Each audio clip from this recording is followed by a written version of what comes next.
Hi, I'm Brian Davis, and I'm the Best Practice Chair for Minnesota and the Dakotas. And today I'm visiting with Jim Ginther, one of my Vistage members who in 2024 won the Vistage Lifetime Achieve, or I'm sorry, the Vistage Legacy Award, and in 2019 won the Vistage Leadership Award. Jim, thanks for taking the time. Tell us a little bit about your business and the value you provide to your customers. Sure, happy to. And thanks for correcting the lifetime. I'm not quite done yet, Brian. So love it. So U.S. Compliance Corporation is pretty much I would call it an outsource professional services firm in the area of workplace safety and environmental. We help clients, usually small to medium-sized manufacturers, comply with OSHA and EPA regs. We like to say we help our clients care for their people.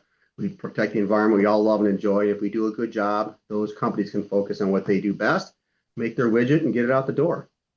Great, great. So tell me why you joined Vistage 11 plus years ago and why you stayed. Great question. It goes back, and I'm going to say pre-COVID, because that's how we always talk about pre and post. Really, it started with a referral from a cohort, being a part of Vistage, and he was a friend of mine, and he came to me, and I was talking to him over a beer and talking about this group, and I started learning more about it, and it was kind of at a really critical pivot point for our company, and I started learning what he was doing and working on himself, working on his business, not just in it. I had been pretty much consumed for 15 years in this business, working in it. And it was a family business. It was a lifestyle business. I had just turned 50, and I looked in the mirror and I really challenged myself to say, if we're gonna internally professionalize this, and that was the journey we were on. We needed to convert from this sleepy lifestyle business, of we call it USC 1.0, into really this more professionally, proactively managed company. And it started with myself. And so I met with you at that same place where I had a beer with my friend. And next thing you know, as I was joining Vistage and on the journey, and it's been just great. So that's the why. Great, great. And 11 years later, why do you stay? It's a good question. I think from a standpoint of seeing some of my cohort who maybe exited their businesses, I kind of looked at it as, we went through a process in 2023, and we brought in growth equity, and we part of that equity in terms of transaction was myself going forward. And I felt at that point in time, going from this, call it internally professionalized company to this hyper growth model with a growth equity firm behind us, two things. One is I had to go as part of the transaction, but more importantly, I was the partner that wanted to stay and the family member. And I looked at it as more than ever, I needed the help of Vistage to scale this business from what we did on our own from 2014 until 2023 to where we need to take this business with the equity behind us. And it starts with myself. And I tell you, just like be careful what you ask for, just like when I joined in 2014, as you scale a business, the challenges to a leader are just so different. And I felt myself pressed during those years. And ever since, obviously, the transaction, it's reached another level.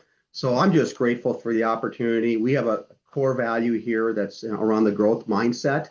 And it has been instrumental in my personal growth in order to be able to scale this business, alone as a independently owned company, and now with the growth equity back. Excellent. Wow, thanks. It's quite a story. So tell us roughly where were you in 2014 in terms of revenue and profitability, and where are you now? Well, as a privately held business, profitability is always a question mark. It's kind of a matter of what you want to bring home. But we were doing roughly about $6 million in terms of revenue, and we're going to be north of 50 million. So you can ding near it's an 8x if you want to call it.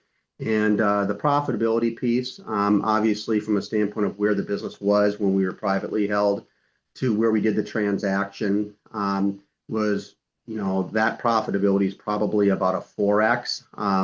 And since that time, when we've been part of private equity with the investments that we made and kind of getting through the J curve, we're on track this year to be dang near a 10x on that. So a lot of operating leverage. When you scale, there's things, obviously, your gross margins are going to be where they are. You're going to get better at them, but really where you're going to make your progress is going to be in the managing of your SG&A, which tends to be a fixed cost, doesn't grow as fast as your business. Yeah, excellent. So a lot of great success and more importantly, a lot of fun. And it's been a great journey along the way. So a lot of folks, you mentioned the three phases of your business. Can you tell us how Vistage helped you? A couple examples in each of those three phases? Yeah, I think I mentioned just my own professional development and all the various speakers and the issue processing, being with like-minded individual CEOs of companies. We all well, it might not be my issue we process in a given month. I can guarantee you I'll make some correlation to an issue we have back here because typically it's people issues. So we all kind of share that in common. So I would say there's that piece in terms of my own development. But I think the thing that really came to me is I found a couple key things, and I like to call them nuggets. I think a lot of people do in these meetings. First of all, I found traction through some of the cohort that was engaged in traction. We started doing it. We self-implemented, and we kind of went through the journey of self-implementing to the point of then bringing in a third party and then a professional implementer just most recently. So found traction. And then, quite frankly, I think you even said one of the things that I think I've done well at Vistage is I see what people are doing and then I apply them and to our own business. Things like the Gallup survey. That was an HR speaker that came in to one of the sessions we had, and they talked about the Gallup 12, and we jumped on that. We've been doing that for 12 years, and we went from a 30% engagement, which is about average, to 75% engagement. And in a service business, that's everything. We looked at Net Promoter Score. One of my cohorts was using Net Promoter Score, which manages customer satisfaction, if you want to call it. And we've always had a nice score in that area, but we've been able to keep it as a key metric and follow it. And then there's been lots of things. Most recently, I think the big push towards emerging leader growth. We launched an internal academy called CPG Academy, and that was born of the idea of what Vistage was offering to some of its members. But we actually had, as a scaling business, we recognized as we grow as a service business, we are now in the leadership business. So how are we going to do that better and proactively? So that was a key initiative. And there's many other examples, but those are really, I'd say, the playbook of the big three. I would say was the Gallup 12, the NPS, and then the building not only the bench strength of future leaders, but also use it as a recruiting tool, a competitive advantage, and a retention tool. And those have been instrumental in our company's growth. Excellent. Now, you had a major equity event when you brought in growth equity. How did Vistage help prepare you for that event? And can you just comment roughly kind of what the impact of that was? Yeah, that was another great example. And I can't, you join because of your chair oftentimes. Brian, I do like you a lot, but you stay because of your cohort. They become your work buddies and trusted advisors. And, when you're going through these things like a transaction, especially a family held one, there's lots of dynamics to consider. So first and foremost, being able to have a group of individuals that I trust that are going to tell me it straight. As far as what to expect, but then also offer some advice. I mean, that's one of the things that you do, Brian, is you may not have all the answers, but you're going to know someone who could help me, just like the cohort does. And, as I started going through this process, I found an individual in my group that's going through a similar process, hired an individual that was, I'll call it my M&A whisperer, who helped me select an investment bank, worked me through the process, kept the bank, banks compete. And when banks compete, you tend to win. And, he kind of kept the bank in line. And then obviously during the whole process, when the bank was taking us to market, he was somebody that could be a sounding board for me, let alone the whole group. And it took, I want to say the fall of 22 is when we started to commence it. We interviewed investment banks in January, went to market in May, and the deal wrapped up by September. So it was a long year. And I can't emphasize how important it is to have a great leadership team under you at that time, because as the CEO, your time's going to be sucked up into a lot of things related to those. I would say it's one of the things I'm grateful for not only my leadership team, but the cohort who were my sounding board and advisory. I thought you had a fairly remarkable, well, semi-exit from your business, and that you were able to create a win-win-win, right? That not only did you have a large enough multiple that your other family members could retire if they chose, and they did, and you had a great leadership team in place, and you were able to reward them for continuing to ride this rocket ship, and you carved a meaningful role for yourself. Do you have any comments about that? Yeah, I think I was the partner. Probably we had been approached by a strategic two, three times, to where the third time the numbers started to get a little more real. And I still remember it was August of 22 when I presented our cohort, and one of the individuals in our cohort who was in the area in M&A said, I'll beat that with a check tomorrow. And I thought, oh, we got something on our hands here. So I brought that back to my brother-in-laws, and they, of course, were real excited. They had never worked anywhere else, and they thought, they had run the gamut. I'm actually older than they are, and I think we were moving towards more of a professional run organization. I was the CEO, and really the other two were starting to transition out, and eventually we're going to bring in professional management, and I have some additional family members in the business. I have my son, my daughter, and my wife, and the only one I don't have is my youngest daughter. But I felt a little guilty about pulling the carpet out from beneath their feet. And as I started going through the journey, I realized, this actually could be a great win for everybody if we do this right. We rolled forward in equity. So now, there's obviously something that we're all working towards. But at the same time, we were able to take some chips off the table. Some family members were able to go and live their dreams. And I was able to, quite frankly, go and work in a company that had resources I never had, tools I'd never had, like growth equity shares for a management team. And it's just allowed us to scale to where those other family members in my family have gotten opportunities to grow and develop as leaders in other parts of the business. So, while it's not a family-run business, I don't think it ever could have stayed that way, just because when you have partners, they have to be aligned. It actually worked out really well. And, I would say a comment on the multiple is, yes, you got to have a great business model. And I think we had one. It was recurring revenue. But I would argue more than anything that drove value was these individuals seeing the predictability that we created in our business model through being a well-run company. The things that I mentioned to you, the Gallup metric was known. The Net Promoter Score was known. We were able to talk the journey of how we went from okay to great in those respective ones. The Leadership Development Academy, that was really a key lever. And I guarantee you that those added multiples to beyond just the financial metrics. And, there's lots of companies that are for sale out there, but there's not a lot of great ones. And I think that's where we saw the interest, is that this is a company that was not a reactive, I'm going to call it lifestyle business, where it was whack-a-mole every day. But it was more of a proactive planning, and Traction brought that muscle to us.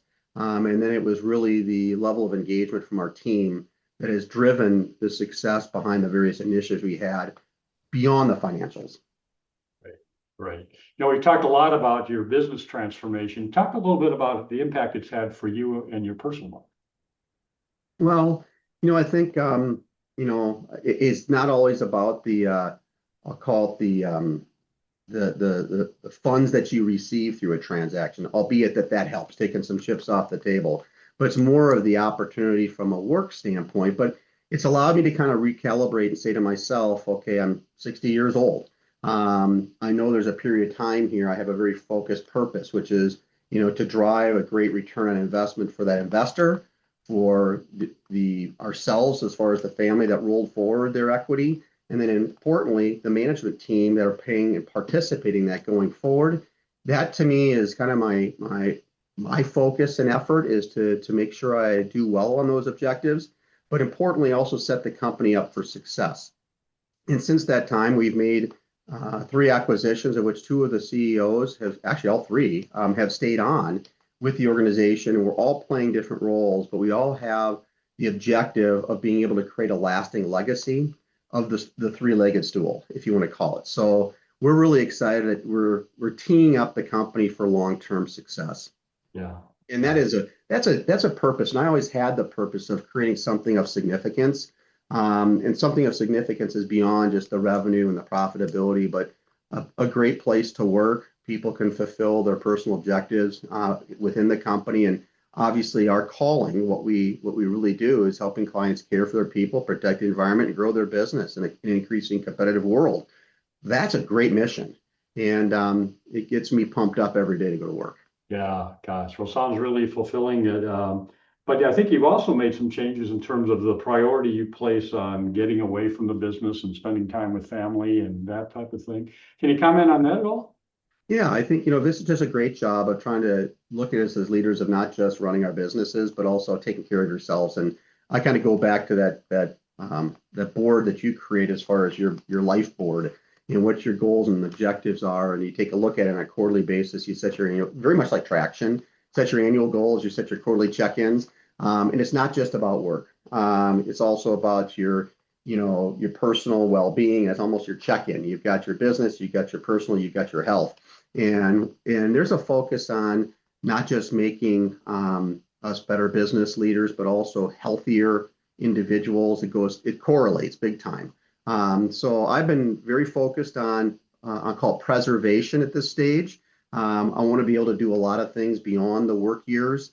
I'm a grandpa for the first time, and I'd love to see great grandkids. So there's a whole effort there to say I'm going to have to get into my 90s if I'm going to make that happen.